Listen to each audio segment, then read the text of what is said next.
Release natin ngayon at natutuwa ako, napaka-pogi ng mga fort na to. Okay. Yan, unahin natin dito sa Golden Fort. Okay. Ayun, napakaganda na ito. Ito, sa mga magtatalong, ang presyo na ito, merong 3.3, merong 3.5, merong 3.7, merong 3.8. Yung mga difference nila, yung 3.3, straight tube lang to, pang quick release. Yung 3.5 naman, naka-tapered.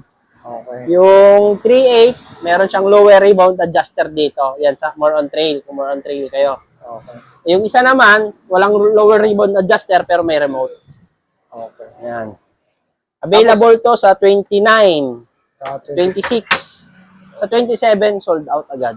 So, wala na agad 27. Oo, sold out agad. Kunti lang dumating nito, tig isang box lang bawat model. Okay. Kaya puro 29 na lang available. Tsaka 26 meron pa. Ito pares lang to, Sir Jason. Oo, Anong magkaiba tawag sa lang. model na yan? Tanky ano yan siya?